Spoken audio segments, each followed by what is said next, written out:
Hemos venido trabajando ya varias semanas, ¿cierto?, respecto de la presentación de la carta primera de Juan. Y hemos visto que el apóstol Juan apunta a trabajar el estado anímico y espiritual de sus lectores. Y también tenemos algunos propósitos respecto de la misma carta. Y que hemos dicho que se refiere al celo de los creyentes, a la firmeza respecto de los falsos maestros, la seguridad que tienen los creyentes también respecto a la vida eterna. Y está claro que Juan apuntaba, digamos, a los cristianos que nosotros decimos primitivos, pero en estricto rigor también esta carta nos sirve mucho a nosotros. Y también está claro que Juan, al escribir esto, intenta mejorar el compañerismo también de los lectores, conocer mejor a Dios y desarrollar de mejor forma la comunión entre los creyentes. Ahora, hemos ido avanzando semana a semana a revisar esta carta y nos hemos encontrado con contrastes bastante fuertes y definitivos, directos y bastante absolutos.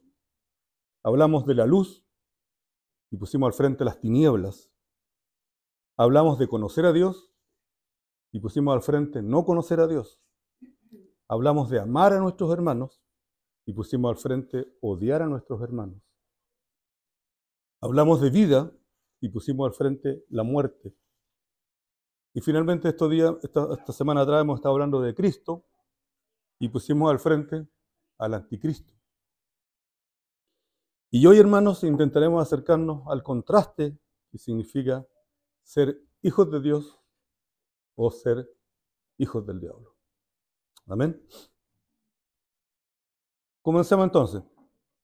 El versículo primero de esta actividad dice que es el 1 de Juan 3, versículo 8. Dice: el que practica el pecado es del diablo, porque el diablo peca desde el principio. Y para esto apareció el Hijo de Dios, para deshacer las obras del diablo. La primera pregunta que surge, y que a lo mejor intentaremos ir contestando, es: ¿qué son las obras del diablo? Y analizarlo, y leer la Biblia, en Juan capítulo 8, versículo 44, encontramos a Jesús hablando con un grupo de fariseos o de líderes de la iglesia de esa época, israelita, y dice, textual: vosotros sois de vuestro padre el diablo, y los deseos de vuestro padre queréis hacer. Él ha sido homicida desde el principio, y no ha permanecido en la verdad, porque no hay verdad en él. Cuando habla de mentira, de suyo habla, porque es mentiroso y padre de mentira. Tenemos entonces de las propias palabras de Jesús al menos un par de elementos del diablo, o de las obras del diablo: el asesinato y la mentira. Quizás estos dos pecados resuman el carácter del diablo. Él obra generalmente para que la gente se vaya al infierno, pero técnicamente, si lo analizamos desde el punto de vista nuestro, lo que está haciendo nos está matando, nos está asesinando. Y él obra también para engañarnos y para que las personas se destruyan. En el Cristo rigor, Dios nos está enseñando a mentir. Entonces, para ir haciendo un contraste, Primera de Pedro, versículo 5, dice: como león rugiente, anda alrededor buscando a quien devorar. Ese es este caballero, ¿cierto? Y las obras del diablo aparecen ya en el huerto del Edén, donde Satanás engaña a Eva y lleva también a que desobedezca a Adán, ¿cierto? Lo vemos en el libro de Génesis, capítulo 3, versículo 1 al 6. Y como resultado, toda la descendencia de la humanidad cayó en la esclavitud del pecado. Y esto aparece claramente reflejado en Romanos 5, versículo 12. Dice: por tanto, como el pecado entró al mundo por un hombre, y por el pecado la muerte, así la muerte pasó a todos los hombres, por cuanto todos pecaron. Entonces, uno de los objetivos del diablo es matar a la humanidad. Y aquí podemos hacer un paréntesis. Cuando uno lee el libro de Génesis, los primeros capítulos, da la impresión, y así es, que había una comunión entre Adán y Eva con Dios. Había una conversación. Dice que al parecer caminaban por el huerto y iban dialogando. Había una comunión, una estrecha comunión. ¿Y qué es lo que hace el diablo? Rompe esa comunión, la quiebra. Y lo primero que le ocurre a Adán y Eva es una muerte espiritual. Y esa muerte espiritual la tenemos todos nosotros. Hasta que conocemos al Señor. Y también hay una muerte física. Lo que tenemos que tener en claro al analizar la Biblia es que si Adán y Eva no hubiesen pecado, quizás todavía estarían vivos. Y lo que tenemos nosotros proyectado con los que nos acercamos al Señor es que sabemos que alguna vez lo vamos a conocer, vamos a estar con Él, y la palabra dice que no vamos a morir nunca. Entonces el Señor lo que siempre ha querido es tener comunión con nosotros y que compartamos la eternidad con Él y no muramos. Pero aquí, lo primero que hace el diablo es provocar la muerte espiritual de Adán y Eva y después, asociado a ello, la muerte física. Amén. El libro de Efesios, capítulo 2, versículo 1 al 5, nos indica nuestra condición pecaminosa que traemos desde nuestro nacimiento. Dice que en esencia éramos esclavos del pecado antes de ser salvos. Y somos salvos solo por el amor de Dios, solo por la misericordia de Dios y solo por la gracia de Dios. Hemos sido rescatados de las obras del diablo. Y leamos Efesios. Dice, Él os dio vida a vosotros cuando estabais muertos en vuestros delitos y pecados, en los cuales anduvisteis en otros tiempos, siendo la corriente de este mundo, conforme al príncipe de las potestades del aire, y el espíritu que opera en los hijos de desobediencia, entre los cuales también vosotros estuvisteis en otros tiempos, en los deseos de vuestra carne, haciendo la voluntad de la carne y de los pensamientos, y éramos por naturaleza hijos de la ira, lo mismo que los demás. Pero Dios, que es rico en misericordia, por su gran amor con que nos amó, aun estando nosotros muertos en pecados, nos dio vida conjuntamente con Cristo. Por gracia somos salvos. Entonces podemos decir que las obras del diablo afectan a toda la humanidad, desde el punto de vista moral, físico, intelectual y espiritual. Si lo analizamos desde el punto de vista moral, el diablo atrae a la gente a pecar, haciendo que el mal aparezca atractivo para la gente y lo escoja y desobedezca la palabra de Dios. Esto lo podemos ver en Santiago capítulo 1, versículo 14, donde él habla de la sabiduría de Dios y la desobediencia del hombre. En forma física, el diablo puede infligir enfermedades y trata de usar los problemas físicos para que la gente escoja el mal y maldiga a Dios. Esto lo vemos en el libro de Job y también en Lucas, capítulo 13, versículo 11, cuando Jesús cura a una mujer encorvada. Desde el punto de vista intelectual, el diablo seduce a la gente para que caiga en el error, enseñando falsas doctrinas. Primera de Timoteo, capítulo 4, versículo 1, habla de la apostasía. Él arroja dudas en nosotros y mantiene a los incrédulos intelectualmente ciegos a la verdad espiritual y al Evangelio. Segunda de Corintios 4, versículo 3 y 4, dice que a los incrédulos los tiene cegados su entendimiento. Entonces él organiza distracciones y promueve la confusión, que hace que la gente actúe de forma precipitada, irracional y torpe. De forma espiritual, aprovecha cualquier oportunidad para arrebatar la palabra de Dios, que está sembrada en el corazón de una persona.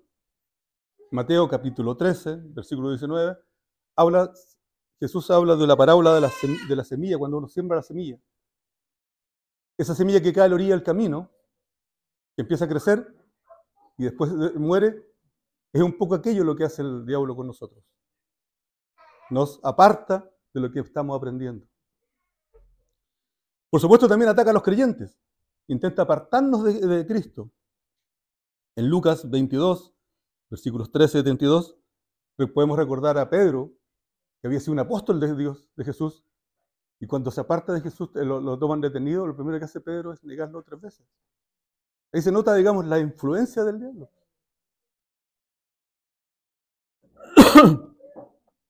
Y también dice que puede que nuestro amor por Dios se enfríe. El primer amor, lo dice Apocalipsis 2, versículo 4, dice que hay una pérdida del primer amor. O que dejemos de amarnos unos a otros. Recordemos que Jesús nos dio un nuevo mandamiento, es amar a unos a otros. Y si nosotros dejamos de amarnos, nos alejamos también de Dios. En síntesis,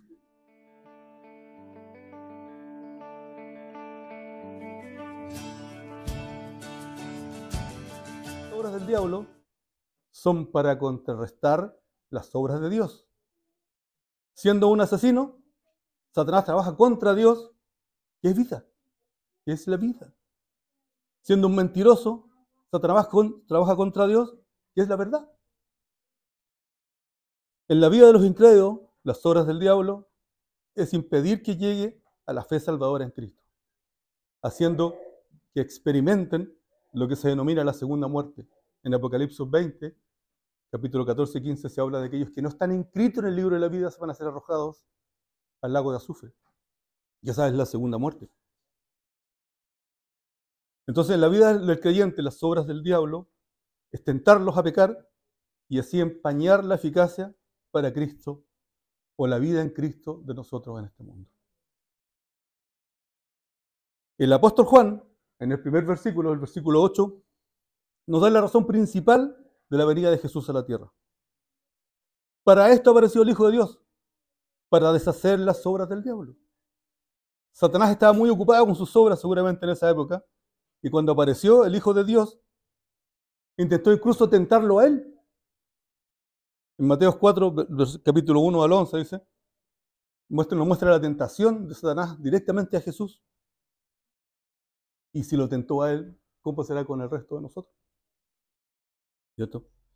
Pero fíjense también en Lucas capítulo 4, versículo 41, dice que cuando Jesús hacía sus obras y sus milagros, también salían demonios de muchos, dando voces diciendo, tú eres el Hijo de Dios. Pero él los reprendía y no los dejaba hablar, porque sabían que era el Cristo. O sea, si nosotros tenemos demonios, quizás en la época antes de Jesús había más. Podemos decir que afortunadamente, y quizás gloria a Dios por esto, Jesucristo vino a destruir las obras del diablo. Recordemos las palabras de Jesús al momento de su arresto y su crucifixión. Juan 12, versículo 31 dice, y ahora el juicio de este mundo, ahora es el juicio de este mundo. Ahora el príncipe de este mundo será echado fuera.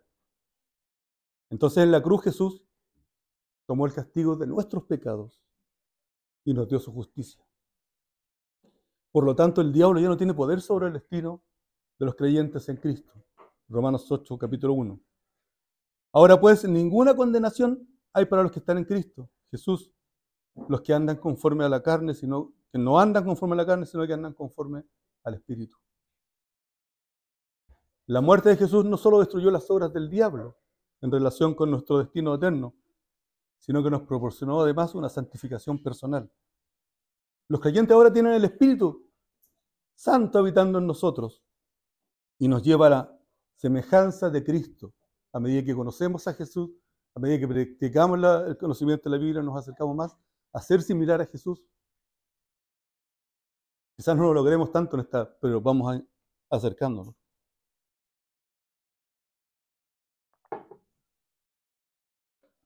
Entonces el diablo no puede ahora acercarnos a nosotros de la promesa que nos dio Cristo. En su bondad también el Señor nos ha dado armas espirituales para luchar contra el diablo. Efesios 6, del 10 al 8, del 10 al 18, nos habla que Dios nos dio una armadura para defendernos, donde la batalla será más fácil si es que estamos bien equipados. Debemos también entender que debemos entender a nuestro enemigo y reconocer cuando se acerca, porque siempre nos está maquinando, dice 2 Corintios 2, versículo 11. Y lo más importante que debemos saber dónde están nuestra fortaleza y nuestra defensa. Y confiar siempre en Jesús, porque la palabra dice que Jesús es el perfeccionador de nuestra fe. Hebreos 12, versículo 2. Él es el único que puede destruir realmente las obras del diablo. Amén. Primera de Juan 3, versículo 9. Dice, todo aquel que es nacido de Dios no practica el pecado, porque la simiente de Dios permanece en él. Y no puede pecar porque él es nacido de Dios. Ya vimos que todas las personas heredamos la naturaleza pecaminosa de Adán y Eva. Y por mucho que nos esforcemos en forma natural, nosotros no podemos hacer nada. Seguiremos pecando toda nuestra vida si es que no nos acercamos a conocer al Señor. El pecado se describe en la Biblia como la transgresión de la ley de Dios o como una rebelión contra Dios. Y esto el pastor Andrés lo explicó muy bien la semana pasada. Es bueno también saber que todo pecado procede del diablo, no de Dios. La palabra dice que Dios no tienta a nadie. Hemos visto que Dios condena el pecado. En esta carta de Juan, hemos visto que Dios condena el pecado enérgicamente y advierte a los creyentes que ni la salvación ni la gracia son excusas para pecar. El apóstol Juan, de igual forma, nos advierte a los creyentes que no debemos decir que no pecamos, porque en esencia seguimos pecando. En 1 de Juan 3, 9, significa que quien nazca de Dios no va a estar libre de pecado, sino que igual vamos a seguir pecando, pero no somos esclavos del pecado. A lo mejor vamos a pecar en forma inconsciente, o vamos a pecar, pero lo que hacíamos ya no lo vamos a hacer. Vamos a tratar y vamos a evitar aquello. En forma voluntaria no vamos a pecar y no vamos a pecar aquellos pecados que hacíamos en forma habitual. Aquí quiero hacer un paréntesis y hablar de Lucas capítulo 15. ¿Se recuerdan todos del hijo pródigo? ¿Han escuchado hablar del hijo pródigo?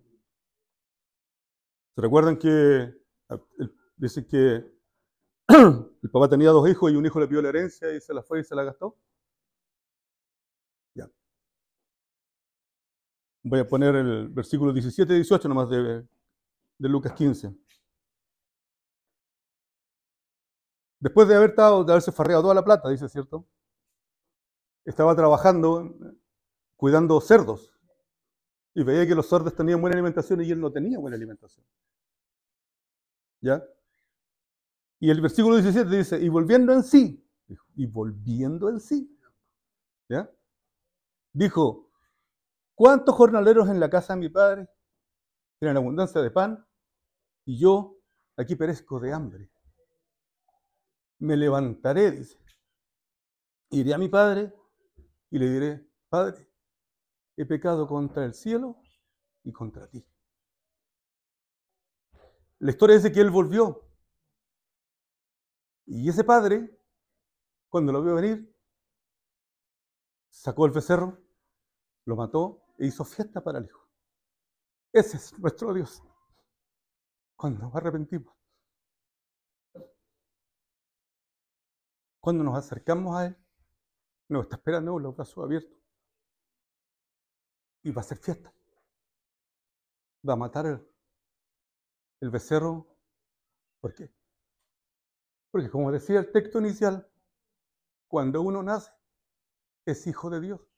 Y cuando vuelve Él, el hijo ha vuelto a casa. Amén.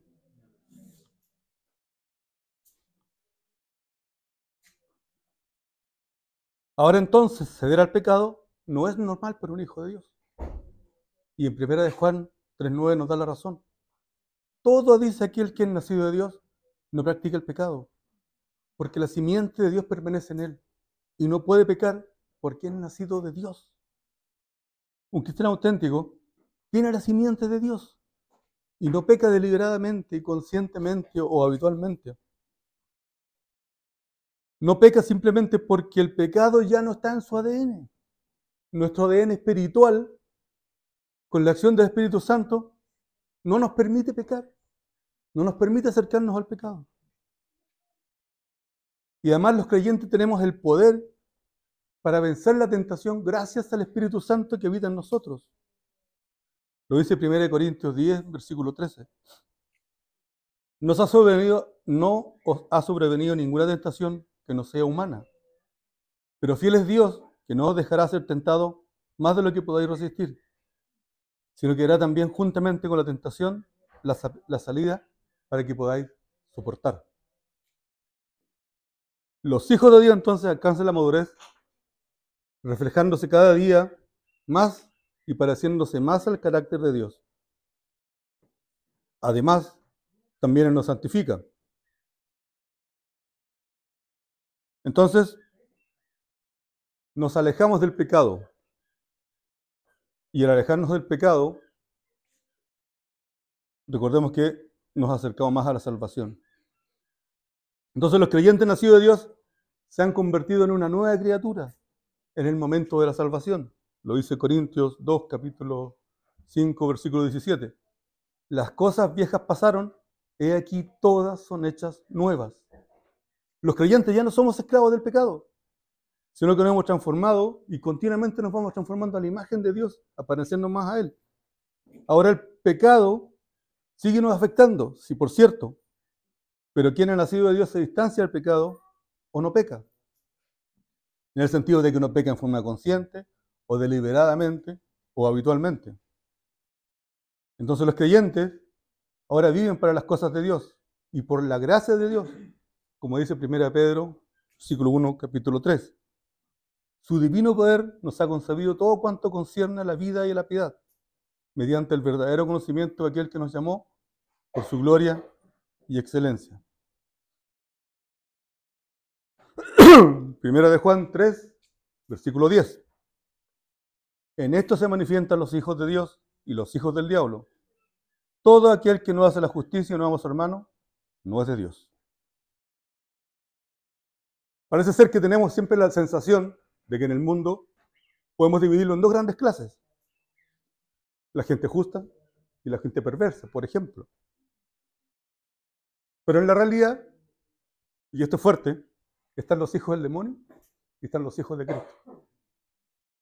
Y de repente pensamos que hay un grupo de personas que son amorales y que están ahí en medio y que están dudando para allá y para acá. Dios dice que no. Dios dice que no hay tres clases. Hay solamente dos clases. Los hijos de Dios o los hijos del demonio. Ni tampoco hay una sola clase, porque también hay algunas personas que dicen, bueno, yo nací después de Cristo, entonces soy cristiano, por el hecho de nacer después de Cristo. Y lo he escuchado. Nacer después de Cristo no es una virtud. No es hijos de Dios por ello. La Biblia no apoya esta idea. Las palabras de Juan son un eco de las palabras de Jesús, que ya lo vimos en Juan 8, capítulo 44. Dice, vosotros sois de vuestro padre el diablo, y lo decía vuestro padre, padre queréis hacer. Eso es lo que significa los hijos de Dios. No significa que crean en demonios, no significa que vean la naturaleza diferente, sino que ellos reflejan al diablo en su ser. Y como vimos, todos nacemos en la familia del demonio. Todos nacemos ahí. Porque formamos parte de la raza caída de Adán. Con la tendencia clara al pecado, a la perversión, que nos ha sido transmitida de nuestros antepasados, de generación en generación, desde Adán hasta nosotros, hasta nuestros días, salvo Jesús. Salvo Jesús. Entonces, es solo por medio de nuestro nuevo nacimiento que nos convertimos en hijos de Dios.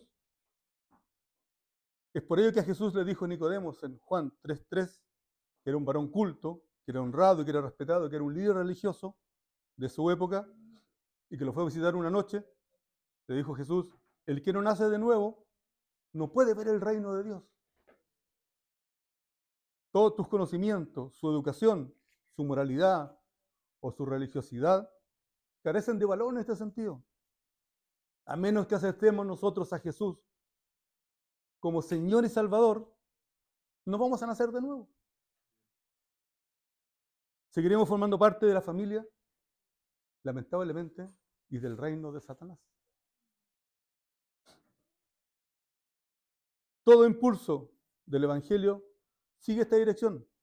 Todo el trabajo que hacemos nosotros como hermanos y que tenemos que hacer es sacar del reino de Satanás a las personas y traerlas al reino de Dios.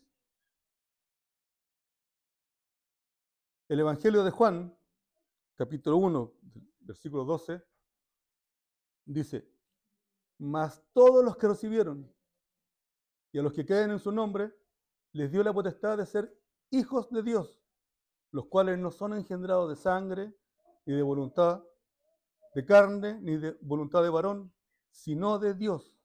Este es un maravilloso regalo, un regalo inmerecido, ¿cierto?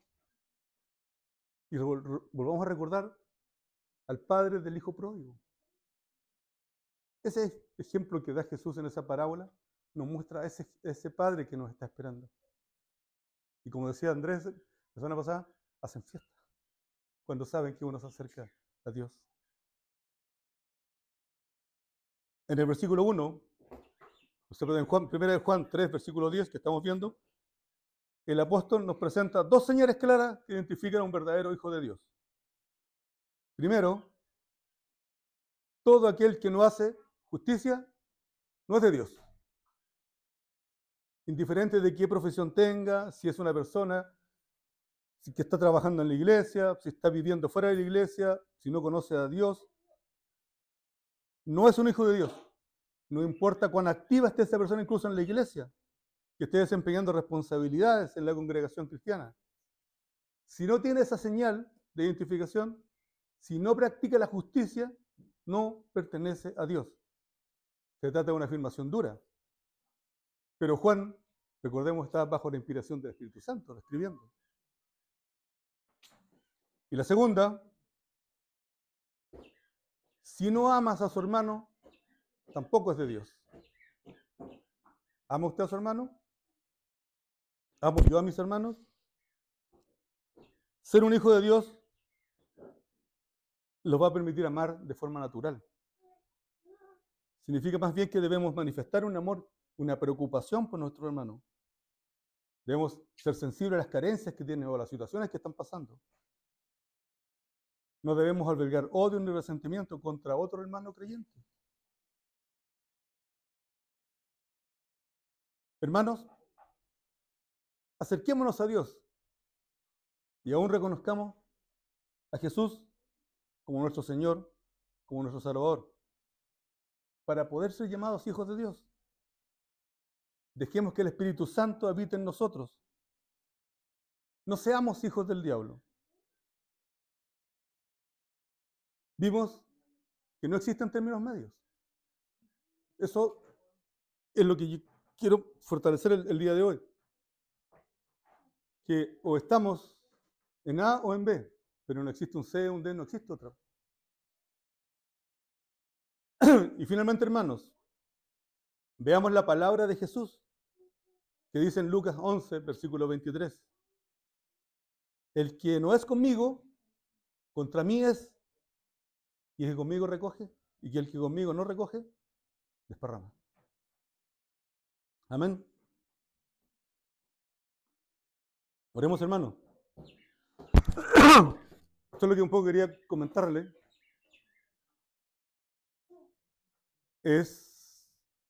Quizás cuando uno lo analiza desde el punto de vista inicial, es fuerte decir quién o es de Dios o es del diablo. Pero la Biblia es así. Y lo veníamos analizando recién, lo dijimos en el contexto inicial. Que esta carta de Juan hace conceptos absolutos. Vida o muerte, Cristo o anticristo. Y ahora es hijos de Dios o hijos del diablo. Amén. Oremos, hermano.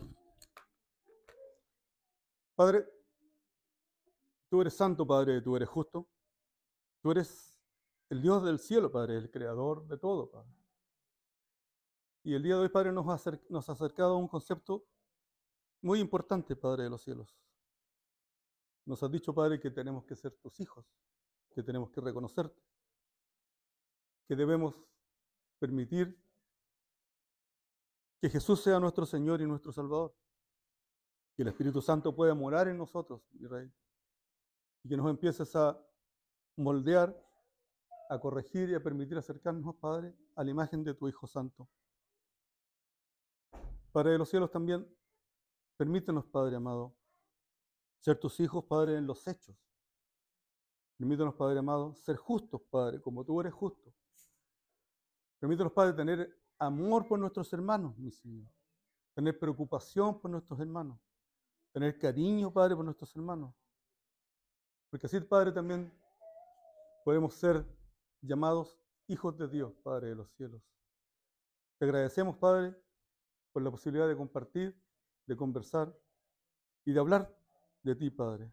Te damos gracias en el bendito nombre de tu Hijo Jesús. Amén.